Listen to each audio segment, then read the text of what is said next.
Good morning, good morning, good morning, good morning, good morning. Magandang araw po mga kaibigan, mga kaprobinsyado, mga kaparming. Ito tayo ngayon at punta tayo dito sa aking, alam mo, medyo madamo na talaga.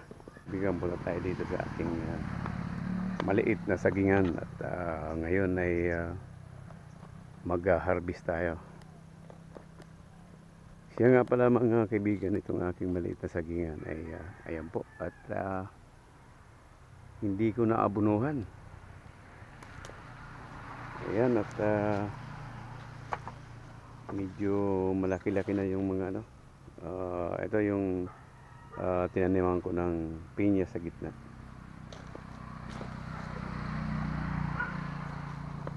Ayan ay bagong grass cutter. At makikita nyo siguro mga isang taon ay okay nito. Ito ang harvest natin mga kaibigan. Ito ay isang lakundan.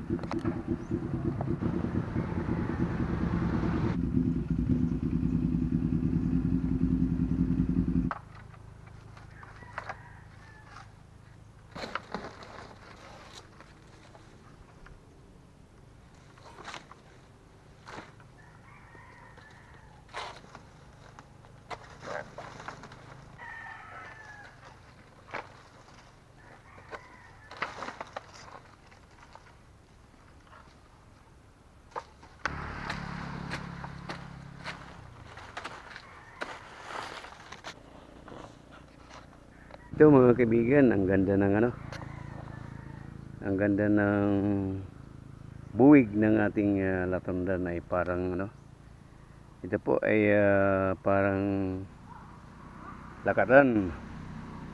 Ang sarap nito pag napahinog natin mga kaibigan. At mga kaparmer dito sa amin ay sa probinsya namin, ito po ay pag nahinog itong ating latundan ay nabibinta ko lang po dito ng 30 per kilo. Ganun lang ang presyuhan namin dito. Basta hinog na. Kapti naman.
Mga kaibigan, kahit ilang taon na itong aking mga maliit na sagingan ay kahit ang pag-aabono ko nito ay foliar lang.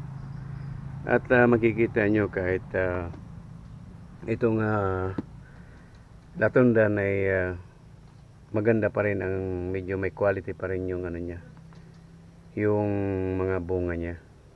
Itong sipi niya ay okay pa rin. At pag dito lang sa aming probinsya ay masasabi mong nasa class B itong ating latundan, ay maganda. At ito ay mabili dito sa amin pag ganitong saging latundan ay mabili kaysa lakatan, dahil ang lakatan po ay napakamahal. Kaya ito ay at saka siyempre ay mabisa rin ito. Ay itong latundan mga kaibigan ay maganda rin kasi sa katulad yung mga medyo nasisirang tiyan, ay ito po ay masarap na pinakapakain, para siyempre maganda ito. Okay mga kaibigan, at hanggang dito na lang, at pasensya na kayo at hindi pa tayo nakapag-upload ng ating mga baboy ay ang isa kong baboy ay buntis pa at manganak ngayong November. Maraming salamat mga kaibigan at doon po sa mga baguhan, kung maaari lang po ay pahingin na isang subscribe at saka po at kung pwede po pakihit na rin ang notification bell at pakishare na rin at para panood din ang ating mga kapigmit at kaparming sa lahat ng mga kaibigan natin. Okay, mag-iingat po lagi tayo.